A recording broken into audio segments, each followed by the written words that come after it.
You're listening to The Jacob Valk Show. He's breaking down the latest and greatest in sports as only he can. Follow him on Twitter @RealJacobValk. Here he is, Jacob Valk.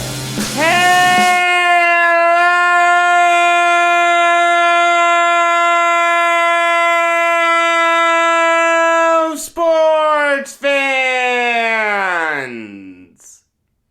Welcome to another edition of the Jacob Valk Show. I am the Jacob Valk, except no imitation. The term Game of the Year gets thrown out very liberally. Remember the first game of the season? Cowboys-Buccaneers? The Cowboys kick a field goal with under 90 seconds left. Gives them a 29-28 lead. Then Brady leads the Buccaneers down the field. And Ryan Suckup kicks the eventual game-winning field goal with 7 seconds left. Brady takes time off the clock by throwing 3 straight passes out of bounds. People said that was the game of the year. And I'm sure there were other games this year that people threw out that term for. I'm sure I even did it once or twice as the season went on. That game last night, Chargers-Raiders, is without question the game of the year. It is without question one of the greatest games in NFL history as far as regular season games go. Does it measure up to some of the great postseason games that we've had in NFL history? No. But as far as regular season games go, yeah. We're going to be talking about this game forever. This is a game where if you're a Chargers fan, you're going to be thinking about this just like Jets fans think about the Week 17 game against the Bills in 2015. Just like Jets fans think about the Christmas Eve game in 2011. Stupid Victor Cruz. It's right up there with Week 17 of 97 for the Jets. That game yesterday for Chargers fans is right up there with those games for Jets fans. I mean, the thing is, it's one thing if you're going to lose big. I mean, the Raiders, with under 8.5 minutes left, took a 29-14 lead. If that score had held, it would have been a disappointing loss for the Chargers, but I don't think anyone would be as heartbroken if that score had held compared to where they are now. Chargers fans are apoplectic. I mean, they staged the big comeback. They're this close to forcing a tie. Pandora's box gets opened up with all the crazy conspiracy theories. But despite all of that, the Chargers still found a way to lose this game. The Chargers' history of postseason failure continues. Remember 2010? The Chargers had the best offense in the league in terms of total yards, and they had the best defense in the league in terms of yards against. That team went 9-7 and missed the playoffs. The Chargers, with Phillip Rivers as their quarterback, a future Hall of Famer, only made it out of the divisional round once. The list of failures that litters the Chargers' history is vast. That game last night is really the cherry on top. It's a game that perfectly epitomizes how downtrodden the Chargers have been recently. I mean, you think of the Chargers as a team that's been really good, but they haven't made it out of the divisional round since 2007. They've only made it out of the divisional round once since 1995. I mean, I don't want to pick on the Chargers too much, but my God, if you're a Chargers fan, I feel sorry for you. Even if you're not a Chargers fan, or you're not a Raiders fan, or you're not a Steelers fan, your jaw had to be on the floor watching that game. You had to be in awe of the Raiders. You had to be in awe of Josh Jacobs. 26 carries for 132 yards and a touchdown. Looked like the second coming of Marcus Allen. I mean, make no mistake about it, for most of that game, it looked like the Raiders were going to win. I understand that the Chargers had the lead at one point in the second quarter. But then the Raiders drove down the field in 75 seconds. You're thinking to yourself, okay, the Raiders are going to win this game. It's going to be easy. They're the better team tonight. They're motivated to win because of John Madden. They lit the torch for him. The Raiders have this in the bag. And as the second half unfolded, you had to feel the same way. We all know the controversial decision that Brandon Staley made. All right, and I'll get into that in a minute. But there was another decision that he made before that I understand is in his DNA. All right, he's the kind of guy who goes all in at the casino on every bet. But I'm sorry, at your own 18-yard line, you cannot go for it. I don't care what the analytics say. You cannot go for it there. If you're going to go for it, run a play that you know will work.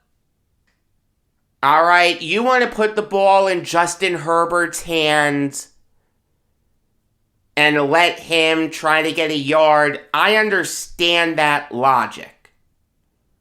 But to hand the ball off to Austin Eckler? You can't do that. Especially when he got stuffed on third down. You go to him on back-to-back plays.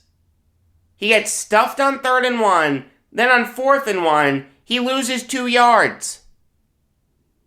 If you're going to go for it, run like a play-action bootleg. Get Herbert on the run. Let him have the ability to dump it off to a guy like Eckler. I'm not saying that Herbert's a great running quarterback. He's not. But Everyone was expecting you to run it up the gut there. How do you counter that? By running a play-action bootleg, get your quarterback to the outside, and let him get a yard. Instead, you hand it off to Eckler, not your best player, not your second best player, not even your third best player. And you get stuffed, and you gift the Raiders 3 points. Now, great job by the Chargers defense in holding the Raiders to a field goal there. You get the ball back at the Chargers 16. If you're the Raiders, you're thinking touchdown. I mean, that's the dagger in the heart right there. Instead, you don't get a first down. You have to settle for a field goal? That doesn't work for me. We'll never know what would have happened if the Chargers had punted. We'll never know what would have happened if they had converted on that 4th and 1. But regardless, that field goal that Daniel Carlson hit is part of the reason why this game went into overtime. When a game goes into overtime, you need to think to yourself, what opportunities did both teams have to win this game in regulation? For the Chargers, if they didn't go for it on 4th and 1, or if they had converted that 4th and 1, I think it's safe to say that the game doesn't go into overtime. Maybe it does. Like I said, we'll never know. But even if the Chargers had gotten the first down, and let's say they don't pick up another first down on the drive, and let's say the Raiders do end up kicking a field goal. Let's say the same thing happens. All right, Carlson kicks a field goal. More time has ticked off the clock. The Chargers needed every second in that 4th quarter to tie the game. So if they had gotten the first down, maybe just maybe that would have resulted in them losing this game. It's interesting to consider that. Then Justin Herbert had the drives of his life. 4th quarter, down by 15, under 8.5 minutes left. Herbert made big play after big play after big play. The Chargers ran 33 plays in their final 2 drives of regulation. Every single one of those plays were passes. Chris Collinsworth said this on the broadcast. Those players had to be dead tired. The Chargers pass catchers, the Raiders secondary, those guys had to be absolutely gassed. But somehow, some way, the Chargers found a way to tie the game. 4th and 6. The Chargers barely get a first down. Barely. 4th and 21. The Chargers get a touchdown. 4th and 10. First down. Another 4th and 10. Holding on the defense. 3rd and 10. First down. 4th and 10. First down. Last play of regulation. Touchdown to Mike Williams. Big play after big play after big play. in the hands of a lesser quarterback, of a lesser offense. That doesn't happen. There's no way on this earth that the Chargers convert 6 fourth downs. But somehow, some way, by the skin of their teeth, the Chargers were able to force overtime. Here's where things got interesting. Because the Colts lost to the Jaguars, and because the Steelers beat the Ravens, it was possible for both the Chargers and Raiders to get into the playoffs. If those teams had tied, the Chargers would have been the 6th seed. They would have ended up going to Buffalo. And the Raiders would have gone to Kansas City. They would have been the 7th seed. For whatever it's worth, the 5 seed would have been the Patriots.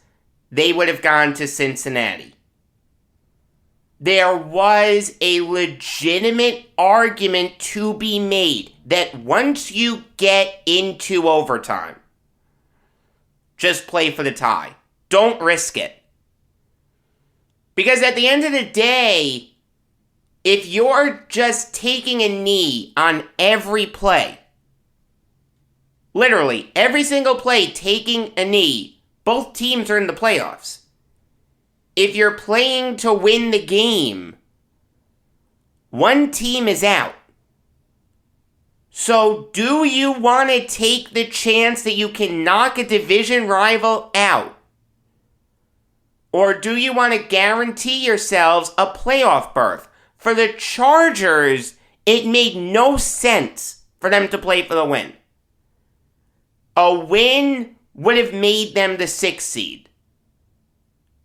A tie would have made them the 6th seed. So regardless, they were going to Buffalo. All they had to do was not lose. And they would have gone on a flight to upstate New York. The Raiders had something to play for. A win meant that they were the 5 seed. I don't know about you, but if I have a choice between playing the Chiefs, Bills, and Bengals, I'm taking the Bengals. I don't feel great about the Raiders' chances in that game against the Bengals, but they have a better chance of beating the Bengals than they do the Chiefs or Bills. I mean, that is something that needs to be considered here. Yes, getting into the playoffs is the ultimate goal, but at the end of the day, losing in the first round is basically the same as not making the playoffs. Alright? You know what the Jets are going to have in common with the losers of the games this coming week? Neither one of them will have won a playoff game this year. I understand the value of making the playoffs and getting there. And getting that experience, playing with the lights on bright. And look, once you get to the playoffs, a million things can happen. I totally understand that. But you want to put your team in as good a position as possible to go on a big run in the playoffs. Rich Bisaccia put his team in as good a position as possible by not playing for the tie. Brandon Staley would have taken it. It made no difference to him. Either way, the Chargers were the 6th seed. Bisaccia had something to play for. I'd rather be the 5 seed than the 7 seed. If I'm the 5 seed, an outside chance exists that I can host a playoff game. 7 seed, there's no chance. But there was a real debate on what both teams would do. They both played for the win. Maybe it's not the smartest thing in the world, but it's certainly the more ethical thing to do. I mean, I love the tweet by the Raiders after the game. It's not just tie, baby. It's just win, baby. That was great. And at the end of the day, you do want to be able to say that you knocked your division rival out of the playoffs. Okay, that does mean something. I understand that there's not a huge rivalry between the Raiders and Chargers. But I'll tell you, there's not a huge rivalry between the Jets and the Bills. As far as the Jets' division rivals go, the Bills are the lowest team on the totem pole. 2015. The Bills played their tails off to knock the Jets out of the playoffs. You do want to play spoiler. You do want to knock a division rival out of the playoffs. That's why the NFL schedules the last games of the season this way. I mean, that's what makes football great. The spoiler role exists in football more than any other sport, and I love that. So both teams exchanged field goals in overtime. The Chargers converted a big 4th and 9 to get into field goal range. With 4.5 minutes left, the Raiders had the ball. With 2 minutes left, the Raiders had 1st and 10 at the Chargers' 45. A field goal wins the game. Even if it's kicked with time left on the clock, a field goal wins the game. The thing is, though, it's a 63-yard field goal. No guarantee you're hitting that. So what are you going to do? Are you going to sling it? Or are you going to play conservatively? If you sling it, there's a chance that it gets picked off and the opposing player runs it back to the house, game-winning pick 6. The way that game had unfolded, that wouldn't have surprised me. But the Raiders were very conservative. Jacobs ran the ball twice. It's 3rd and 4 at the Chargers' 39. It's a 57-yard field goal. No gimme. The great kickers make it. For Justin Tucker, that's a gimme. But all due respect to Daniel Carlson, he's a very good kicker. I don't know if I trust him to make a 57-yard field goal with a playoff berth on the line. Now, it seemed like the Raiders were content to just let time tick off the clock. They weren't making any effort to snap the ball quickly. They didn't take any timeouts. They were content to play for the 7 seed. And from hearing the players speak after the game, it seemed like the Raiders were gonna take a knee on 3rd and 4. So you let the clock wind down. Chargers are the 6 seed, Raiders are the 7 seed. You're in the playoffs in one of the most tumultuous seasons any team has ever had. That's a victory. Like I said, you want to be the 5 seed in a perfect world, but you take the 7 seed. There's no question about that. If you're the Chargers at this point, you need to think to yourself, okay, Let them be the 7th seed. Realize there was nothing at stake for the Chargers. A win or a tie, they're the 6th seed. A loss, they're out of the playoffs. So they're perfectly content with a tie. The only team that a tie affected was the Raiders. The Steelers too, because they would have been knocked out of the playoffs. But as far as those two combatants go, Raiders and Chargers, the Raiders were the team that was affected by the tie. So if the Raiders want to give themselves a worse seed, fine, let them do that. Instead, Brandon Staley calls a timeout.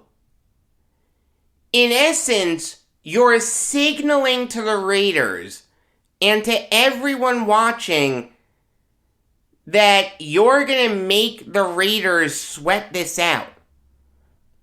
Realize something. If the Raiders had taken a knee after Staley called his first time out, it moves to 4th and 5, a 58-yard field goal, which Carlson probably isn't hitting. Not impossible, but odds are he's not hitting it. That's an incredibly tough field goal to hit. So the Raiders have to punt the ball away, and you're giving the Chargers, at the very least, an incredibly small chance to win the game. The way that game had unfolded, would it have stunned you if the Chargers had come up with another miracle? So what do the Raiders do? They run a real play, it gets them a first down, it gets them in field goal range, a 47-yard field goal, is very makeable for anyone not named Scott Norwood. And Carlson sends the Raiders to the playoffs. He sends the Steelers to the playoffs. He knocks the Chargers out of the playoffs. And all the questions start coming out. Why did Staley call a timeout? You have his quarterback saying that he wants a tie. He knew that a win didn't matter at the end of the day. Just get into the playoffs. A win did not help the Chargers. That's the thing. Yes, it would have knocked the Raiders out. But it wouldn't have made them the 5 seed. They were locked into 6. You have Derek Carr saying that decision to call a timeout changed their thinking. I don't think that the Raiders would have tried a really long field goal. A 57-yarder? Or something like that? No, I don't think you're trying that. This year, you just saw the Cardinals try something like that, and it backfired miserably.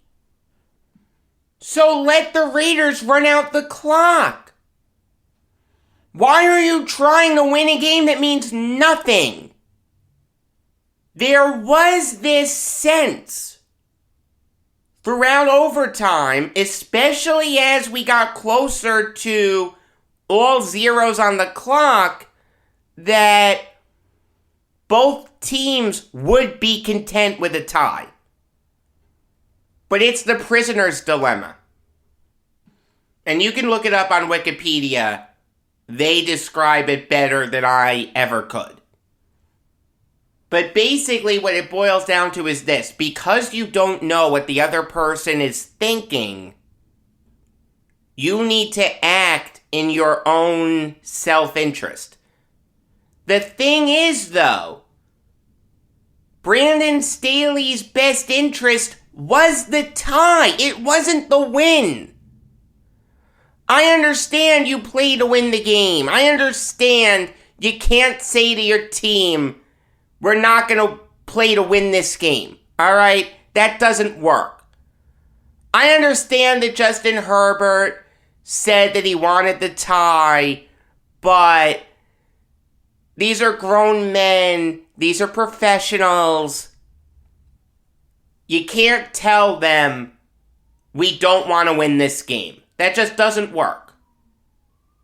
As a coach, you just can't do that. Flat out. But sometimes what you need to do as a coach is protect your players from themselves. Pride comes before the fall. A win in the grand scheme of things does not help the Chargers. Getting into the playoffs is the only goal. How do you do that? By going for the tie. If the Raiders are okay with the tie, and it seemed like they were, let them do it. You have Herbert saying he wants the tie. If the quarterback stands up in the locker room and says, hey, I know we all wanted to win this game, but a tie is just as good in the grand scheme of things, that holds water. He's the quarterback. He's the leader of the team. I mean, one thing that I was thinking, how could the Chargers get a message to the Raiders sideline and vice versa? I mean, you're not going to see some water boy run across the field. That's not going to work. And I don't think that the officials would act as a messenger. The only thing that I came up with was before the game, when both teams are on the field and it's a lot less structured and players from both teams do fraternize. Same thing with coaches. You can say, what do we do if this game goes to overtime? There was logic to the theory of let the chips fall where they may in 4 quarters. But if it goes to overtime, let's just focus on the playoffs. I'd rather be the 7th seed than miss out on the playoffs altogether, especially if I'm an interim coach looking to keep my job. I'm leading this team to the playoffs.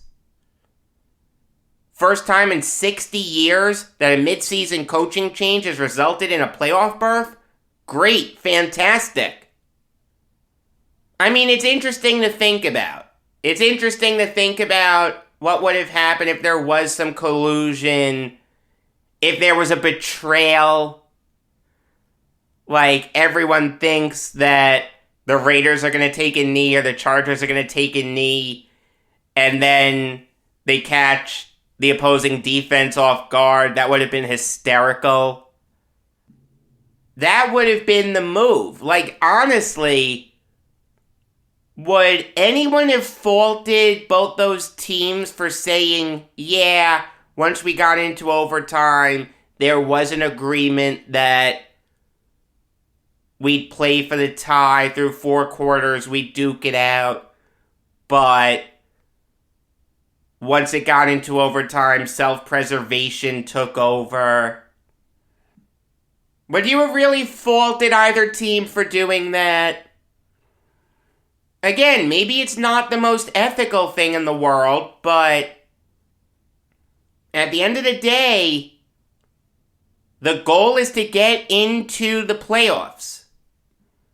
There's logic to be willing to do that by any means necessary. I mean, this was a crazy game with a lot of crazy variables, a lot of great moments. This was the game of the year. This was one of the best regular season games in NFL history. And I'll tell you, my adrenaline was pumping so much after watching that game, I had a tough time falling asleep after that, let me tell you. It was that exciting.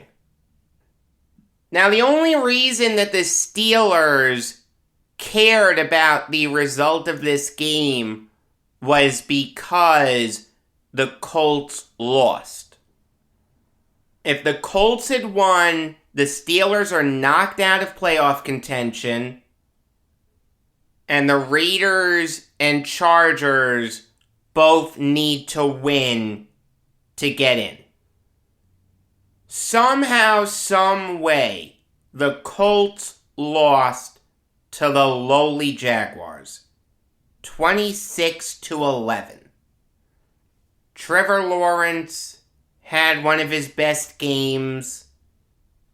Completed 23 of 32 passes for 223 yards and 2 touchdowns. He absolutely tore up the Colts secondary. The Jaguars defense did a great job of getting to Carson Wentz. He was sacked 6 times. He lost a fumble. Wentz went 17 for 29 for 185 yards. He threw a touchdown, but he also got picked off once. You're watching this game, and just from the word go, the Jaguars looked like the better team. If I told you that one of these teams was vying for a playoff spot while the other team would get the first overall pick, you would have said the Jaguars were the team vying for the playoff spot. I mean, this is an inexcusable loss for Frank Reich. You control your own destiny. Win and you're in. And you're going up against the worst team in the NFL. And that's the performance you put out there? You only score 11 points? You look Trevor Lawrence, look like Clemson Trevor Lawrence? If you're a Colts fan, you had to be sick right now. All the craziness that happened on Sunday night is because the Colts lost. Realize, if the Colts win, it's just winning you're in for Sunday Night Football. There's no benefit to a tie for the Raiders. The Chargers would have taken it. They were in with a tie. The Raiders weren't. So there's no question of would both teams just take knees. Both teams would have been going for the win nonstop. Let me tell you, the mayor of Pittsburgh should send the mayor of Indianapolis a fruit bouquet. Thanks for losing. Because of that, us beating the Ravens and Daniel Carlson, we were able to sneak into the playoffs and give Ben Roethlisberger one last chance at a Super Bowl before he retires. It'll be nice to see Roethlisberger vying for another playoff win. It's nice that his career won't end with a whimper. It'll end with the lights on bright. Even though I think the Chiefs will win that game, there's no question that the Steelers are going to play hard. Like, that game is going to be really, really close, I think. Never underestimate a team that's playing for something outside of football. That little extra motivation that the Steelers have to make sure that Roethlisberger can go out with his head held high, that means something. But this was an absolutely dreadful performance by the Colts. It's one that had to make you absolutely sick to your stomach. This was a game that the Colts should have won easily. I mean, the Jaguars wanted to lose this game. A loss would have clinched the first overall pick. And it's kind of funny.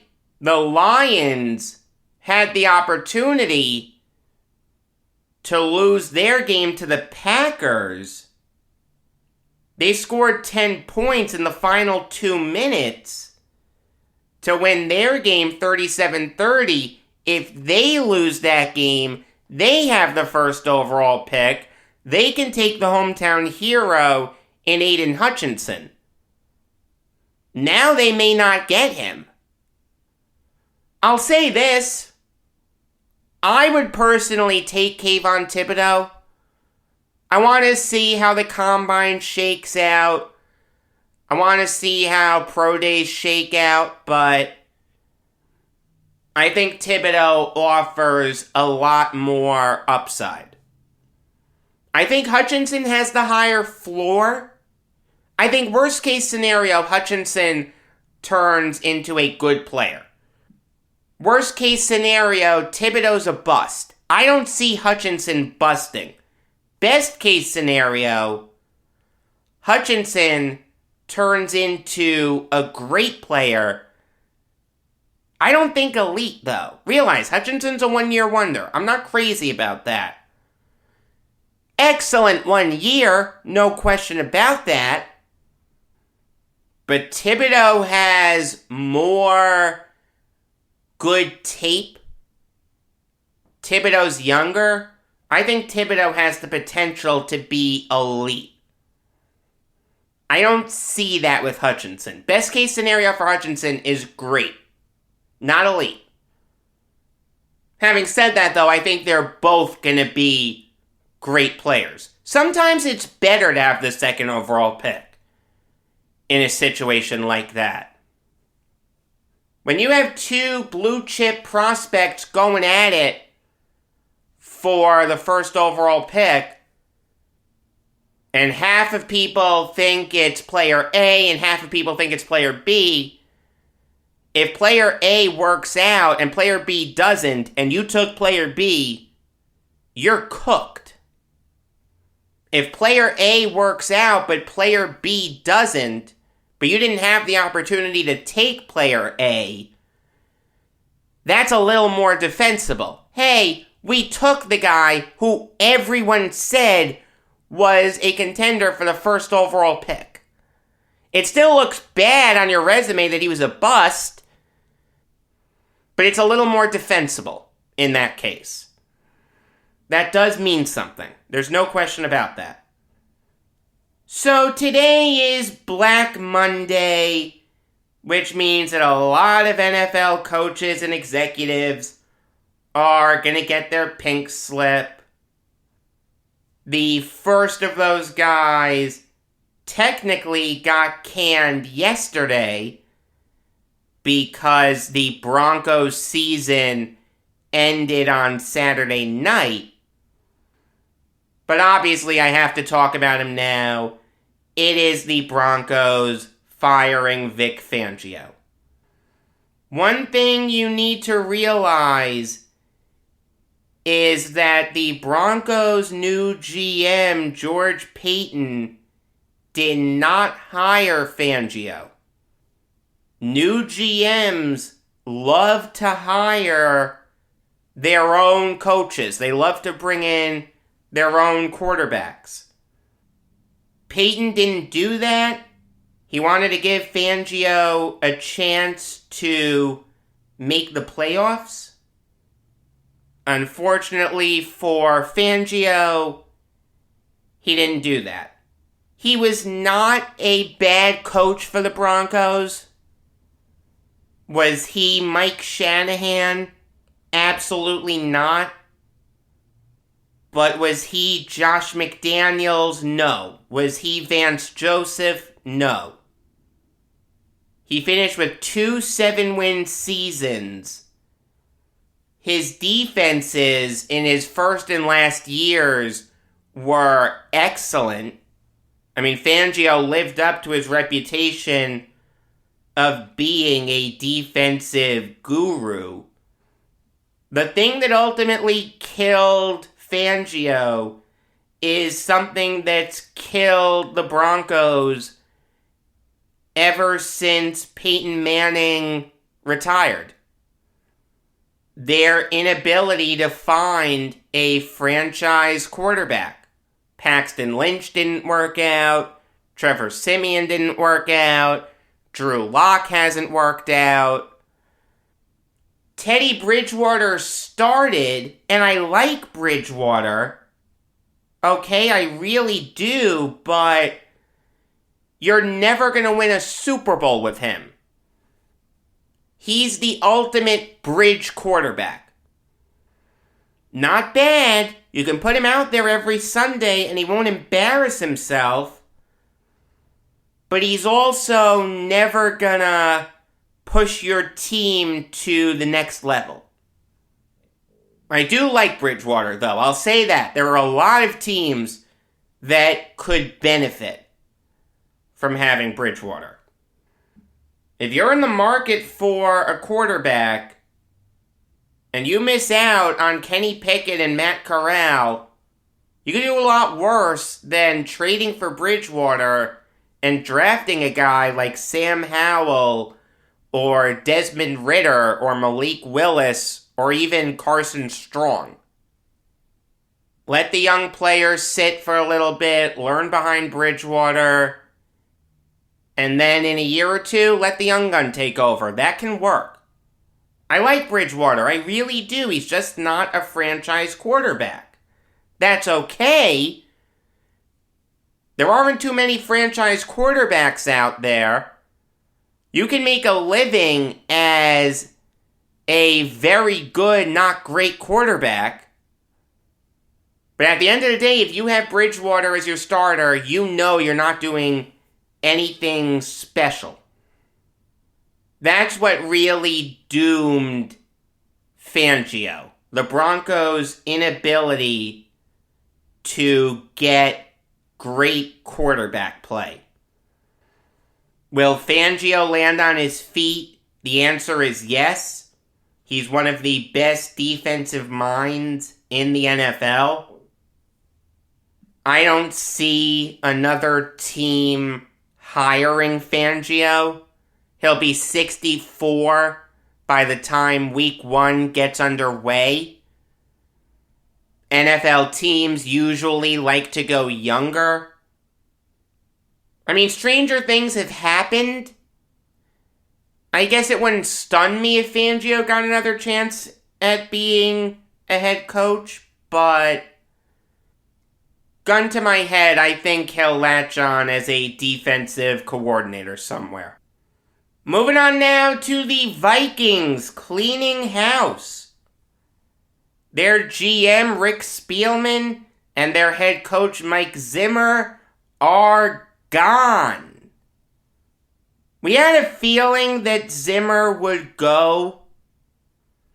I mean, Zimmer's been with the Vikings for 8 seasons, and they've only made 1 NFC title game. He's 2-3 in the playoffs.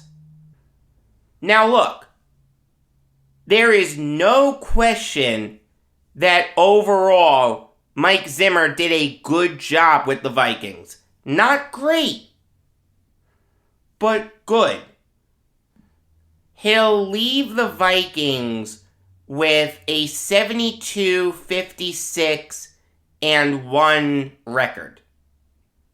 He has the 3rd most wins and 3rd best winning percentage in Vikings history. He's not a bad coach. He's really not. Like, let me tell you, if you're a team that's looking to take that next step, you can do a lot worse than Zimmer.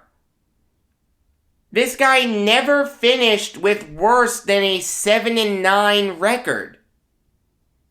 He's not a great playoff coach. There's no question about that. But if you're looking to take that next step to get into the playoffs, if you're a team like the Dolphins that for some reason fired their head coach, but is certainly capable of making the playoffs, you could do a lot worse than hiring Zimmer. I like Zimmer a lot. Do I think he'll land on his feet? The answer is yes. Worst case scenario, he's a defensive coordinator somewhere. But I do think he deserves another chance to be a head coach. He wasn't fired because he did a bad job. He was fired because sometimes when you've been with a team for a long time and you've failed to win a Super Bowl or even make a Super Bowl, the organization thinks to themselves, okay, are we content with just being okay, or do we want to try to take the next step? I mean, it's clear that Spielman and Zimmer weren't going to win a Super Bowl with the Vikings. So bring in some new blood and bring in some people that maybe can win a Super Bowl. I have no problem with that. Now, I'll say this. If you're a team in need of a GM, whether it's the Bears or the Giants or another team that makes a move a little later, you could do a lot worse than Rick Spielman. In Spielman's 10 years as GM, the Vikings only finished with double-digit losses once. I mean, no one can look at the Vikings right now and say they don't have talent. 4 or 5 years ago, depending on how you look at it, he won the Kirk Cousins sweepstakes. He drafted Dalvin Cook in the second round. Cook is one of the best running backs in the NFL. He traded Stephon Diggs and replaced him with Justin Jefferson. The Vikings didn't miss a beat. He found Adam Thielen as an undrafted free agent. He found Tyler Conklin in the 5th round. Solid player. Spielman brought in Harrison Smith. He brought in Dalvin Tomlinson. He brought in Xavier Woods. He brought back Anthony Barr after Barr had second thoughts about joining the Jets. He brought in Patrick Peterson. He brought in Sheldon Richardson. He's a good GM. Like, I'll tell you, the names that I've seen as GM candidates really haven't impressed me. You think about some of the newer GMs in the league, guys like Nick Caserio and George Payton and Brad Holmes and Terry Fontenot and Scott Fitterer. Those guys were mentioned in GM searches for years. This new crop of guys that are coming up, they're a little younger, they're a little less seasoned. If I'm going to turn control of my team over to someone, I want to know that he has a sterling reputation. It's nothing against any of the guys that have been mentioned. It's just hard for me to look at any of them and say that Rick Spielman isn't better. I mean, one thing Spielman did that I'll always remember is he convinced the Browns to move up one spot to take Trent Richardson when it was clear as day that the Vikings had no intention of taking Trent Richardson. Forget the fact that Trent Richardson was a major bust, okay? That's not what I'm going for. But if you can convince a team to move up one spot to take a guy that you had no intent of taking, that's a great job of manipulation by Spielman. I mean, you gotta remember, at that time, the Vikings had Adrian Peterson. They weren't going to take Trent Richardson. They were always going to take Matt Khalil. I don't know why the Browns moved up one spot. It's one of those things that still baffles me to this day. But Spielman knows the name of the game. He's very good at adding talent. I do like him. I'd want him running my team, I'll tell you that. Maybe he'll stay in the NFC North because the Bears fired Matt Nagy and Ryan Pace. It's kind of funny. You had the sense that the Bears just couldn't wait to fire these guys. They just didn't want to fire them mid-season because that's not what the Bears do. I'm not kidding. They have never made a mid-season coaching change. They had this weird arrangement in World War II with George Halas. When Halas entered the Navy, Luke Johnsos and Hunk Anderson became co-coaches midway through the 42 season. But that doesn't really count. That's World War II. Alright? I don't consider that a mid-season coaching change. I mean, you think about some of the bad coaches in Bears history, and Lord knows they've had bad coaches. John Fox, Mark Trestman, Dave Wannstedt, Neil Armstrong, not the astronaut, the former Vikings defensive coordinator that later became Bears head coach, Abe Gibron, and Jim Dooley. Those guys were all fired after the season. Like I said, you got the sense that the Bears really wanted Nagy to finish out the season. But then, once that 17th game was over, they couldn't wait to hand him his pink slip. There is no question that Matt Nagy has underwhelmed as Bears head coach. I mean, here's a guy who in his first year went 12-4, made Mitchell Trubisky a Pro Bowler. It looked like the sky was the limit for the Bears. Then they regressed. They went 8-8.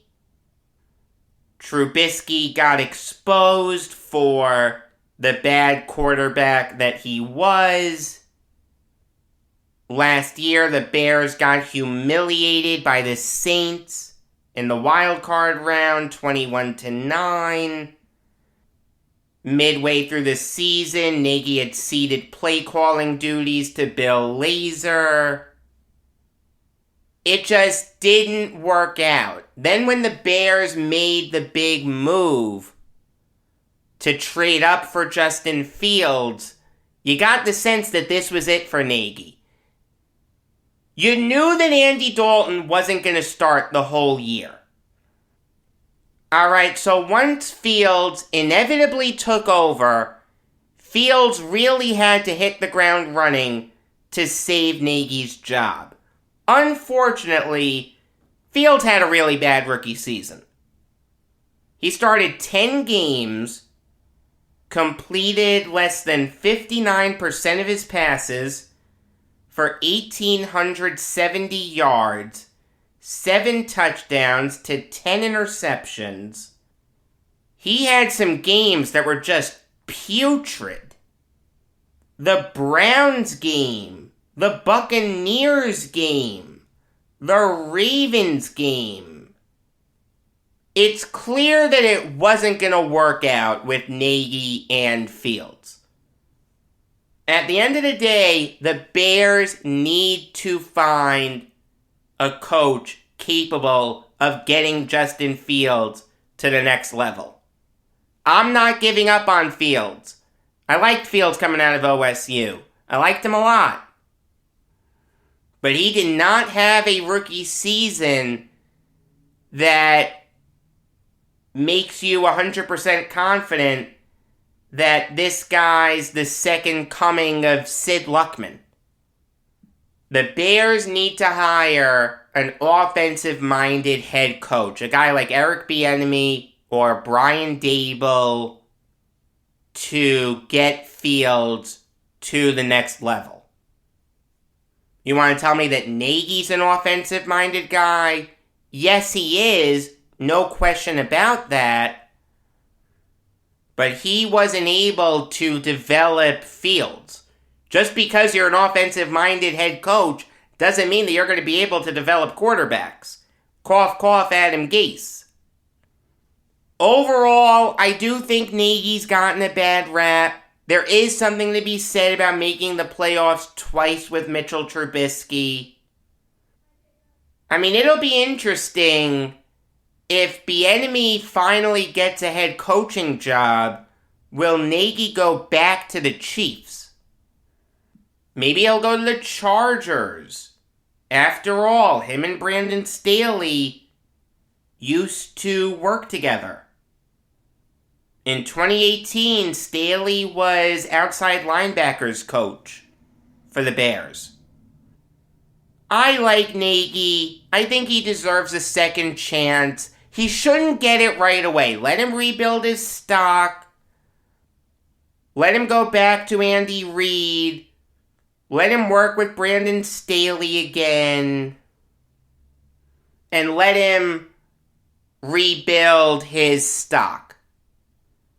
But he strikes me as the kind of guy who, in a few years, will get a second chance at being an NFL head coach. Realize, he's 43. His story has not been completed yet. As for Ryan Pace, his fate was kind of sealed when Mahomes became Mahomes, Watson became Watson, and Trubisky became Trubisky. That is a career-defining mistake. To take a guy like Trubisky over great quarterbacks like Patrick Mahomes and Deshaun Watson. Say what you want about Deshaun Watson now, but the Bears would have been a lot better with Watson than they were with Trubisky. Let's put it this way. If Watson was with Nagy over Trubisky, Nagy is staying with the Bears. And I don't think that's a bad thing, because again, I don't think Nagy is a terrible head coach. I don't think he's great. I understand that it was time for a change in Chicago. You had the sense that he had just worn out his welcome, but I do think in a few years, when he rehabs his stock, he'll do a good job again. So we know that Pace made a mistake by taking Trubisky over Mahomes and Watson. And think about this. The Bears moved up one spot for him. It's bad enough to take Trubisky over Mahomes and Watson, but to trade up for Trubisky over Mahomes and Watson, it doesn't get much worse than that. So look, okay, bad decision. You just can't make that kind of a mistake again. Well, it kind of looks like he has. Look, if I'm starting a team from scratch, I would rather have Justin Fields than Mac Jones. I think that Fields has the higher upside. But you cannot deny that Mac Jones had an infinitely better season than Fields. Jones started every game, completed over 67% of his passes for over 3,800 yards, 22 touchdowns to 13 interceptions.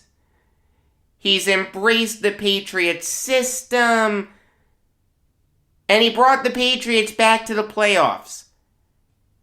If you're a Bears fan, you've got to look at that and question Ryan Pace's ability to evaluate quarterbacks. You could do everything else great, but if you're the GM and you miss on quarterbacks twice, That's unforgivable. He missed once with Trubisky, and as it stands right now, he missed on Fields. We'll never know how Jones would have been as a Bear. We'll never know how Fields would have been as a Patriot. But given how things shook out, you've got to hold Pace accountable for missing on quarterbacks. Jones is better than Fields right now. Given what happened in 2017, you've got to punish Pace for that. He had to go. I could very easily see them hiring Rick Spielman. And you bring in Bieniemy as the head coach? That sounds pretty darn good to me. Moving on now to the biggest surprise of Black Monday. The Dolphins firing Brian Flores. By far and away, the stupidest move that any team has made on Black Monday. And that includes the Giants keeping Joe Judge. I'll get into the Giants a little later, but I'd rather keep a lousy coach than get rid of a good one. At the end of the day, you can always get rid of the lousy coach the following season. Once you get rid of a good coach, that's it. The die has been cast. There's no coming back from that. I mean, I'll tell you, good luck finding a coach as good as Brian Flores.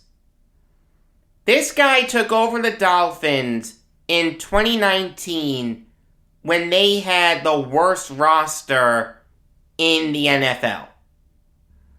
You know who their leading rusher was in 2019? Ryan Fitzpatrick. They were trading players left and right. They were going with a youth movement. It wouldn't have surprised anyone if they went 0-16. But you know what? The Dolphins went 5-11.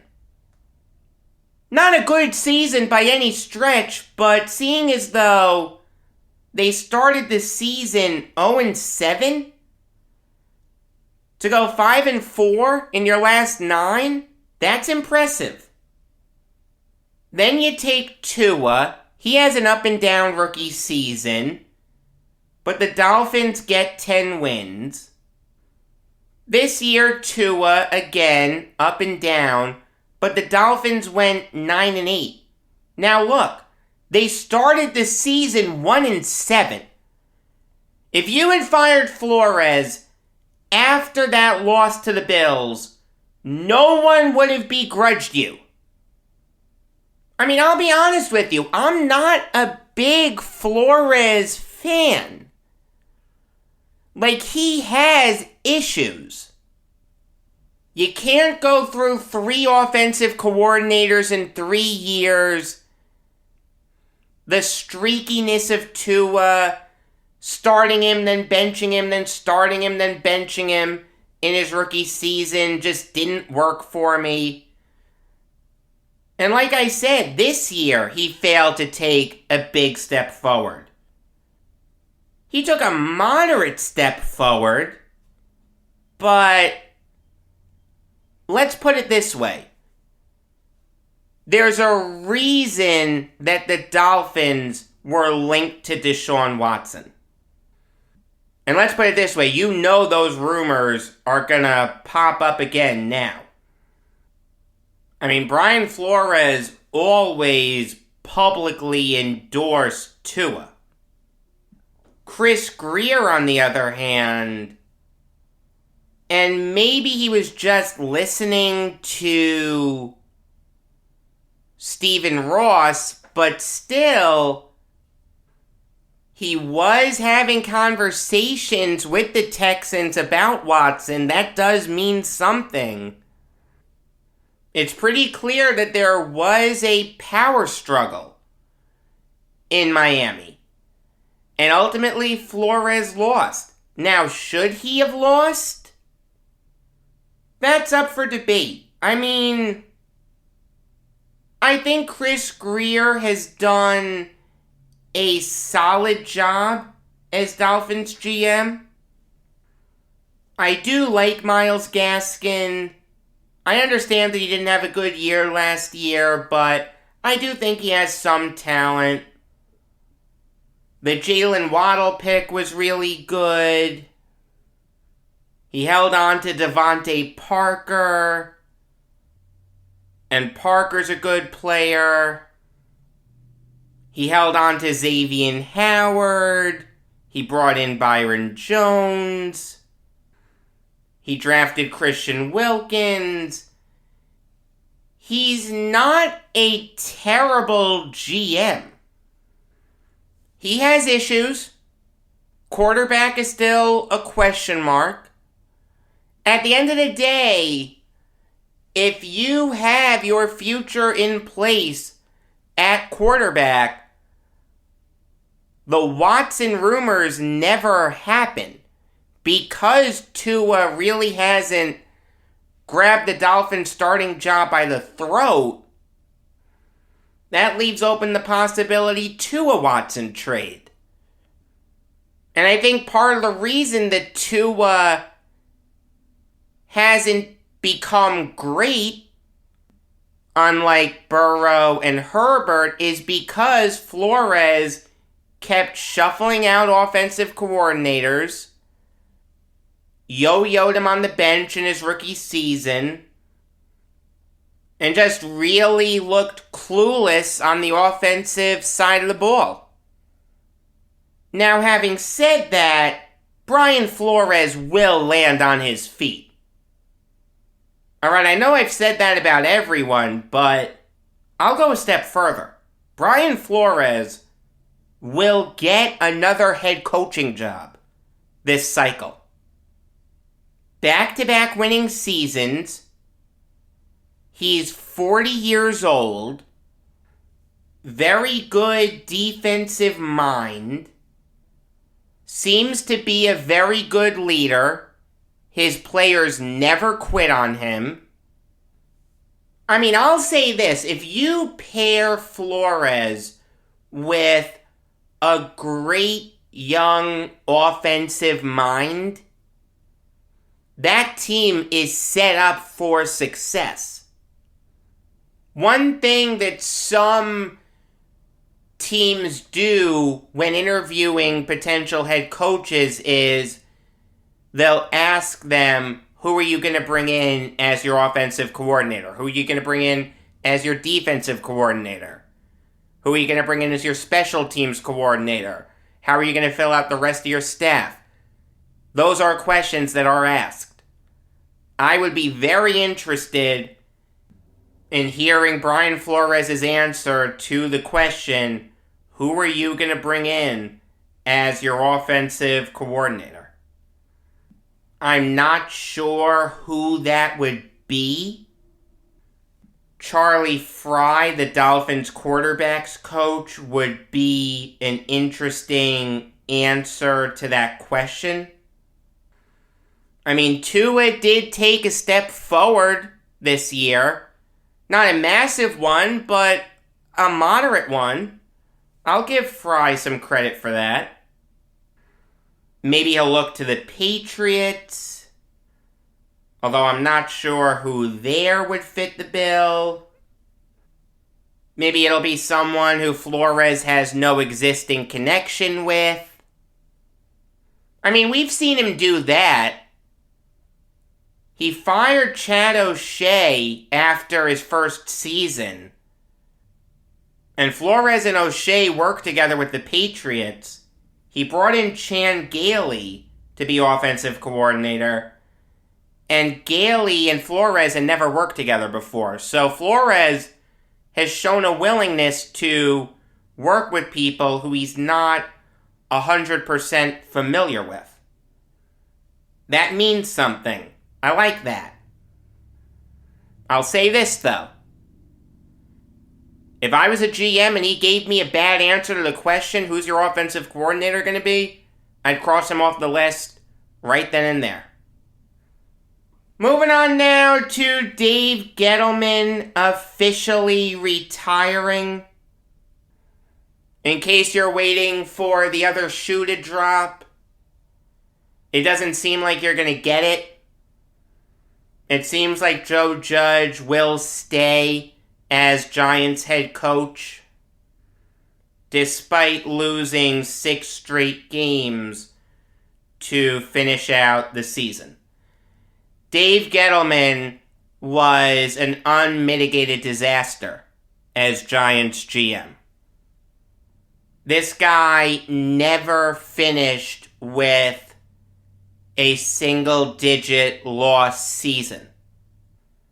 This guy drafted Daniel Jones. This guy has failed to put together a really strong offensive line.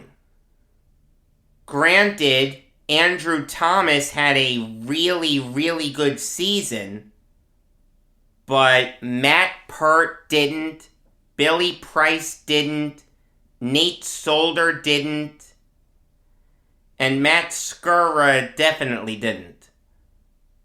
I mean, this guy made terrible decisions in the draft.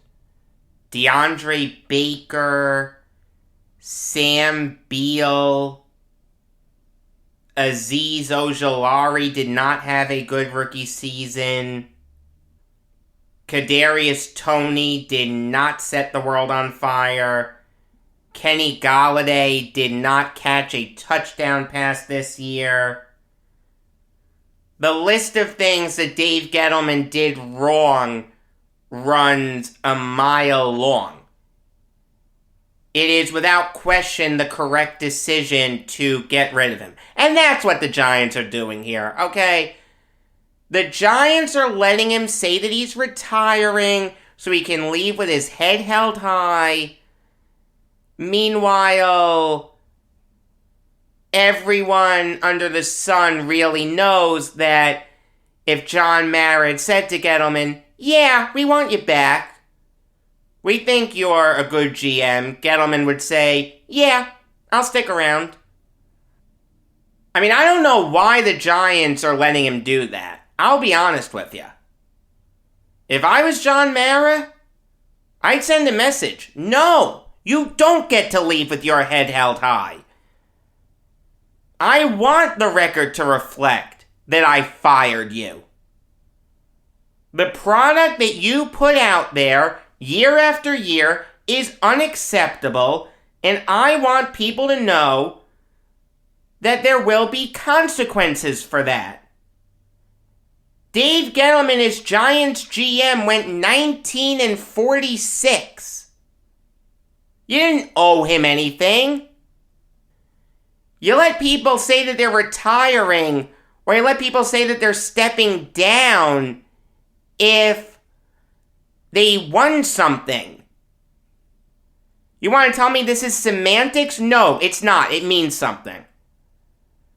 Okay? Because it opens up the door to the possibility that Dave Gettleman would have been back next year. And there is no Giants fan on earth that wanted Gettleman back for a 5th season. To even entertain that possibility is sickening.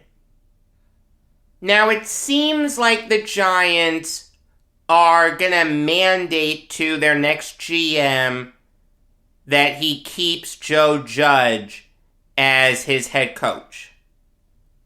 It defies logic why you would treat Judge that way.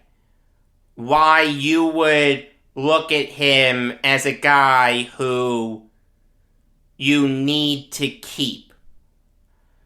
This guy is 10-23 as a head coach.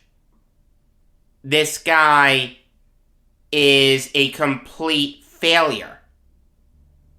excluding Steve Spagnuolo, who was only Giants head coach for 4 games. He took over after McAdoo was fired in season. Judge has the 3rd worst winning percentage in Giants history. It's .303. If you doubled the number of wins that he had, he'd still be under 500.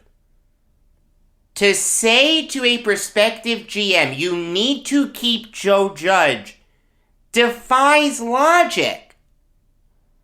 It never ends well when teams do this. See, here's the thing. If you wanted to say to the new GM, you have the option of keeping Judge or getting rid of him, that's one thing.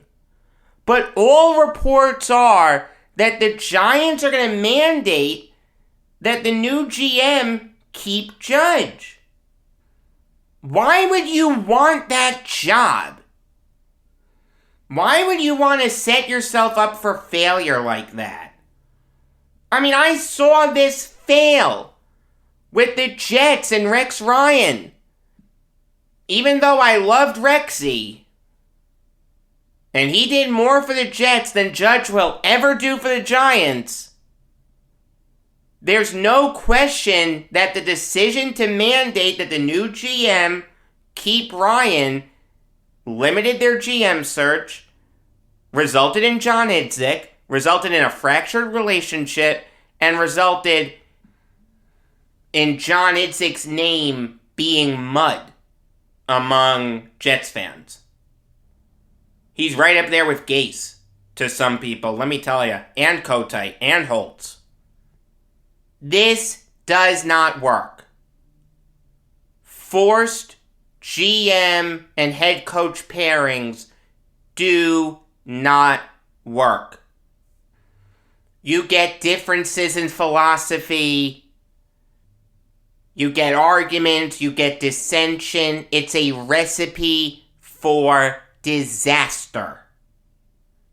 If you want to give the new GM the option of keeping Judge, fine. Having said that, if the new GM really wants to keep Judge, that would disqualify him to me, but look, if the Giants really want to keep Judge around, the correct way to do it is to give the new GM the option of keeping him or firing him. But you can't mandate that the new GM keep Judge. That's absurd. You might as well make Judge the GM. You want to tell me that the Giants have gotten rid of a lot of coaches after 2 years recently, and they don't want to add to that list? I understand that. McAdoo failed miserably. Shermer failed miserably. But that is the worst possible reason you could use to keep Judge. You're in essence saying, we're keeping you not because you're a good head coach, but because we've made a ton of mistakes in the past and we're afraid of making another one. So in essence, what they're doing is doubling down on a mistake. I'd rather rip the Band-Aid off. You think any Giants fan would be upset that you've gone through 4 head coaches in the last 7 years? It's not a good look, but at the end of the day, if that 4th head coach wins a Super Bowl, no one cares. So let me get this straight. It's a bad thing to get rid of a head coach after 2 seasons. But after 2.25 seasons, 2.5, 2 3/4, or 3 seasons, it's okay? What has Joe Judge done to warrant giving him a 3rd chance? The Giants have gotten worse. They've shown no signs of progress. Daniel Jones hasn't developed. Joe Judge is inept. It is clear as day that he won't lead the Giants to anything. Fortunately for him, the guy running the Giants is even more inept than he is. John Mara hasn't made a right decision in a decade. Look, I know I said when this first came out that Gettleman would go but Judge would stay, that in the weirdest possible way it made sense, because the Giants are in cap hell this coming offseason. According to overthecap.com, they currently are set to have just over $2 million in cap space. That's not enough to sign their draft picks. You're going to have to make a lot of tough decisions. You're going to get worse. There's no way around it. In 2023, that balloons to over $90 million in cap room. That's when the Giants can be competitive. So I did say if you want to punt next season, I understood that logic. But now it's too far gone. The barn door is open and the horses have ran 6 furlongs. It's done. The die has been cast. The fans are too upset. No one's going to go to the games. No one's going to schlep out to MetLife Stadium to watch a head coach that lost his last 6 games. No one's going to schlep out to East Rutherford to watch one of the worst starting quarterbacks in the NFL. You have to give them something to hold on to. You have to blow things up. Judge staying signals that the Giants think they're on the right path. They're not. If they blew everything up, if they fired Gettleman, fired Judge, and got rid of Jones, the Giants would still be bad next year. There's no way they're good, but you'd be a little optimistic. Assuming you get the hires right, and assuming the quarterback that you bring in pans out. The scariest thing of all this is that John Mara thinks that the Giants are headed in the right direction. The players don't like Joe Judge. There was a report that came out today that said that the players don't like Judge. How do you keep this guy? How do you think that this is the right guy to lead you into the future? This guy is clueless. This guy is inept. This guy needs to go. And that applies to Joe Judge, John Mara, and Daniel Jones. Look, I'm a Jets fan. I hate the Giants. But as an NFL fan, this infuriates me. There is no question about it. The New York Jets have an exponentially brighter future than the New York Giants. And it's been a long time since we've been able to say that. There was a huge extension in the NFL. Got lost with all the other stuff, but it's worth talking about. The Buccaneers signed Vita Vea to a 4-year extension worth over $73 million. That's over $18 million a year. And you know what? Vea deserves it. This guy is just a wrecking ball. This guy is a really good pass rusher, can close up run lanes. This year, according to Pro Football Focus, he had a 73.2 overall grade. He is one of the best defensive linemen in the NFL. There's no question about it. And we know that the Buccaneers are making a concerted effort to keep their roster together. Vea is a big part of what they do. He had a really good Super Bowl. He's a really, really good player. Over $18 million per year is fair for him. I don't mind it. He's worth it. He's earned it. Great move by the Buccaneers. All right, now I'll give you some college football Valk talk. The CFP National Title Game is tonight. It is Georgia versus Alabama. For the first time since 2012, a national title game will be a rematch between two teams that went at it in the regular season. If you'll recall, on December 4th, Alabama absolutely destroyed Georgia 41-24 to win the SEC title, to clinch their playoff berth. They utterly destroyed Georgia. Now, how did they do it? That's the question. Well, I'll tell you how they did it. It was a pretty simple formula. They let Bryce Young cook. They knew that Georgia would be able to stuff Brian Robinson. Georgia's rushing defense is just too good for a guy like Robinson, who's a very good player, but is not great. Bryce Young is great. So put the ball in the hands of your best player and see if he can work some magic against this great Bulldogs defense. And he did. He was outstanding. Completed 26 of 44 passes for 421 yards and 3 touchdowns. He also ran for the only rushing touchdown in the game. Now, I'll say this. Young was helped a lot by Georgia's bad secondary play in this game.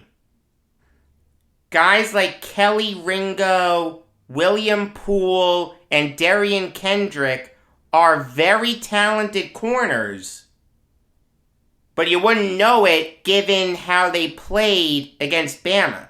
Jamison Williams went off. He had 7 catches for 184 yards and 2 touchdowns. John Mechie had 6 catches for 97 yards and a touchdown. So you know that Georgia is going to adjust to that in this game. They have to. They can't load up the box. They've got to drop a lot of people back in coverage. They've got to double Williams. They've got to double Mechie. Slade Bolden is very talented, but I'll say this. I'll let him kill me over Williams and Mechie. Now there's another key to this game. Georgia is a ground and pound team. Stetson Bennett is a very good quarterback.